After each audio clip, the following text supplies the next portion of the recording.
Hey everyone, welcome to flow in code. आज के इस वीडियो में मैं बात करने जा रहा हूँ जैम के बारे में। जैम एक free and open source cross platform web server है। ये अपाची फ्रेंड्स के द्वारा बनाया गया था। जैम का यूज हम किसी भी साइट को अपने लोकल होस्ट पर टेस्ट करने के लिए करते हैं। जैम डाउनलोड करने के लिए आप अपने गूगल क्रोम ओपन करें और वहाँ गूगल पे सर्च करें XAMPP और जो फर्स्ट लिंक आता है उस पर क्लिक करें और जो अपना फर्स्ट लिंक आएगा अपाची friends.org का, उस पर क्लिक करेंगे। आप ऐसे भी आ सकते हैं Apache Friends.org/index.html। देख सकते हैं जैम का वेबसाइट खुल गया।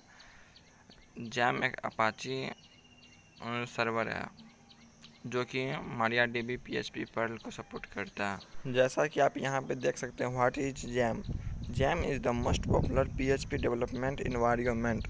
मतलब कि ये PHP डेवलपमेंट के लिए बेस्ट लोकल होस्टिंग सर्विस है। इसको डाउनलोड करने के लिए जैम फॉर विंडोज़ या जैम फॉर लिनक्स या जैम फॉर macOS पर क्लिक करेंगे तो डायरेक्ट डाउनलोड हो जाएगा इसका लेटेस्ट वर्जन। अगर हमको इसका पिछला वर्जन डाउनलोड करना है तो download click here for old version पे क्लिक करना पड़ेगा। तो इसका सारा जितना ओल्ड वर्जन है वो हमें दिखाई देगा और जो वर्जन मुझे चाहिए वो डाउनलोड कर सकते हैं वहाँ से। हम यहाँ पे क्लिक करते हैं। यहाँ पे देख सकते हैं जैम फॉर विंडोज़, इसका 3 पिछला वर्जन यहाँ पे अवेलेबल है। और जैम फॉर लिनक्स उसी तरह जैम फॉर macOS है। इसका एडॉन्स देख सकते हैं ये क्या क्या सपोर्ट करता है, जैसे कि वर्डप्रेस, जोम्बला, प्रेस्टासॉफ्ट etc वगैरह वगैरह देख सकते हैं। इस तरह का वेबसाइट आप जैम के आप लोकल होस्ट पर होस्ट कर सकते हैं। डाउनलोड करने के लिए आप यहाँ पे, जैसे हमें डाउनलोड करना है लेटेस्ट वर्जन 8.0.7, तो डाउनलोड 64 वेट पे क्लिक करेंगे। 157 MB का है। थोड़ा सा वेट करेंगे तो ये डाउनलोड हो जाएगा। ये आपके इंटरनेट के स्पीड के ऊपर डिपेंड करेगा कितना जल्दी डाउनलोड हो जाता है। हम थोड़ा वीडियो पॉज कर रहे हैं। देखिए जैसा कि अब मेरे में डाउनलोड हो चुका है तो उस पर हम क्लिक करके इसको इंस्टॉल कर लेते हैं।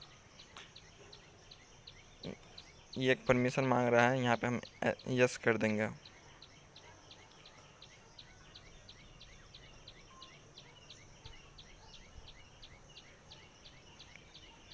ये थोड़ा सा टाइम मिलेगा, थोड़ा पेशेंस रखिए। इसको इंस्टॉल होने में 10 से 15 मिनट लग जाएगा। यहाँ पे एक वार्निंग शो कर रहा है, यहाँ पे ओके हम पे क्लिक कर देंगे और फिर ये सेटअप ओपन हो गया। तो यहाँ पे हम नेक्स्ट कर देंगे।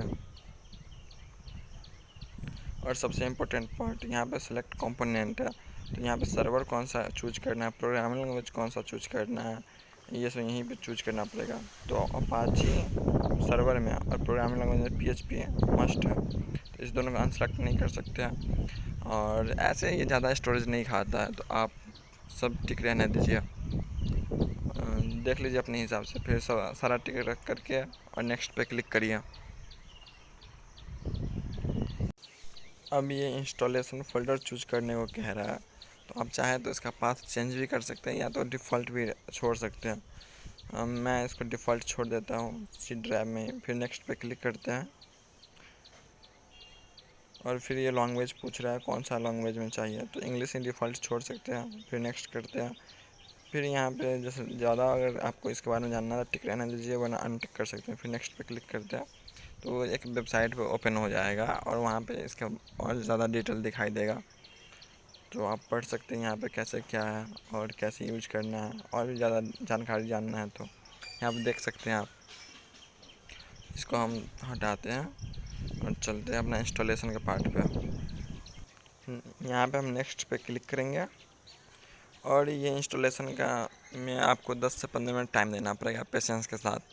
ये इंस्टॉल हो जाएगा।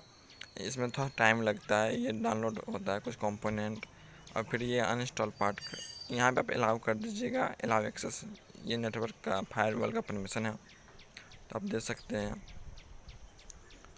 और फिर देख सकते हैं ये इंस्टॉलर अनइंस्टॉलर क्रिएट हो रहा है, जिससे कि एक क्लिक में ये सारा फाइल अनइंस्टॉल करने टाइम में अनइंस्टॉल हो जाएगा। तो कोई ना, हम लोग वेट कर लेते हैं। और ये 75% हो चुका है।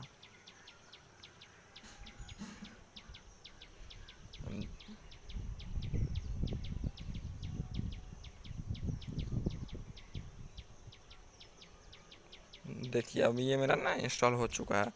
अब ये वो जो टिक है वो पूछ रहा है कि कंट्रोल पैनल ओपन करना है, तो टिक रहने दीजिए, वरना अनटिक भी कर सकते हैं। हम टिक करके फिनिश पे क्लिक करते हैं तो ये मेरा जैम का कंट्रोल पैनल ओपन हो जाएगा।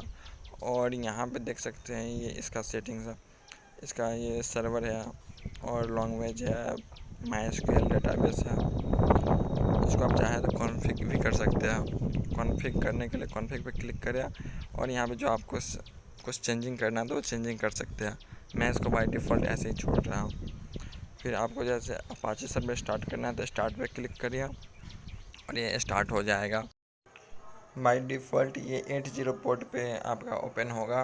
अगर आपको ये पोर्ट चेंज करना है किसी वजह से तो आप कॉन्फ़िग पे क्लिक कर सकते हैं और यहाँ पे अपाचे httpd.config फाइल को आप एडिट कर सकते हैं। यहाँ पे आपको नीचे जाने पे मिलेगा लिसन को जो चेंज करिए ना, जैसे हम चेंज कर रहे हैं 8080, इसको 8080 चेंज कर दिया। अब इसको सेव कर देते हैं। तो अगर अब हम इसको क्लोज करके स्टॉप करके दोबारा से स्टार्ट करेंगे तो अब मेरा ये पोर्ट नंबर 8080 पे ओपन होगा, ना कि 80 पे ओपन होगा। वैसे बाय डिफ़ॉल्ट आप इसको छोड़ सकते हैं, ये उस टाइम में ज़रूरी होता है जब अगर आपका कुछ और सर्विस 80 पोर्ट यूज कर रहा है, तो आप उस टाइम में चेंज कर सकते हैं इसको। वैसे बाय डिफ़ॉल्ट ऐसे छोड़ सकते हैं, कोई दिक्कत नहीं है। हम इसको चेंज कर देते हैं दोबारा से। फिर इसको फाइल को सेव कर देंगे और स्टॉप करके दोबारा से स्टार्ट करेंगे तो ये फिर से 80 पोर्ट पे ही शुरू होगा मेरा, इसमें कोई दिक्कत नहीं है। और अभी तो इस वीडियो में हम ज़्यादा कुछ नहीं बता रहे हैं, अगला इसका जो पार्ट आएगा उसमें आप देखेंगे कि हम वेबसाइट को इस पर कैसे होस्ट करते हैं और कैसे कुछ चेंजिंग करते हैं वो। Thanks for watching this video. Do like, share and subscribe our channel. Fearless.